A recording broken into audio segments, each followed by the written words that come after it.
My video about Reverend Purifier Manven is like my second most viewed video of this format, and the reception has been quite awesome. I wanted to follow it up with something. Many of the things I learned were not just from talking, they also stem from what you encounter yourself, things that you can't explain. And that's why, despite being a medical doctor, I am someone that believes that there's a higher life. And this is something that I will chase for the rest of my life because I've seen it, and this is something I need to share with you in this video. Trust me, it's just one of the many experiences that I've had while I was in Purifiers house. As I had said in my previous videos, it's not as if we had money. I think that time he was earning around 12,000 per month, and then my parents didn't have money, so whenever they can send money, they'll send money. The other people staying with us weren't really having money. Sam Dergin was still a student that was also hustling. Hosea Babanyara was a broke human being that usually treks the entire Jos to go wherever he wants to go to. I used to pity his shoes. Then Ben Bagos, he didn't have money. As I had counted, we were 5 in that house. Many times it happens that at least one of us will be able to have small money to support us. So even if it happens that Purifier is broke, it could be that at that time I was able to get some money from my parents, in which I'll buy things that we need, and money can come from the other guys too. But we were basically not rich people. We can't even say we were comfortable. We were just comfortable in the Lord. So there was a time that there was a universal brokerage. All of us didn't have money, and money wasn't coming anytime soon. But we usually keep foodstuffs. I started learning from my mom, and I also learned to stay with Purifier. When money comes, do bulk buying, like the foodstuff, so that even if money is not around, at least the basic stuffs are there. You wouldn't starve. And this is something I applied in my life till date. As soon as salary comes, I buy foodstuffs, and then I put fuel in my car.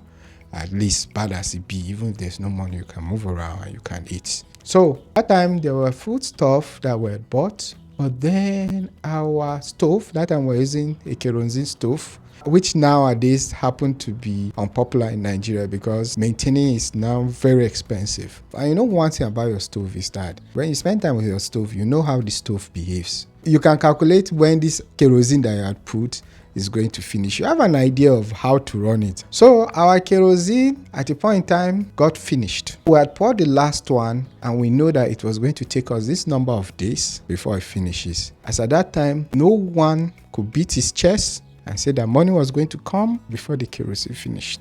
And we're not going to kill ourselves. So we were using the last kerosene and hoping to God that something happens before it finishes. And when the estimated day of finishing of kerosene came, no money was around and we needed to cook. So we put food on the kerosene and say, let's risk it and see how it goes. If it finishes midway, we'll chop half-cooked food, thank God, and sleep.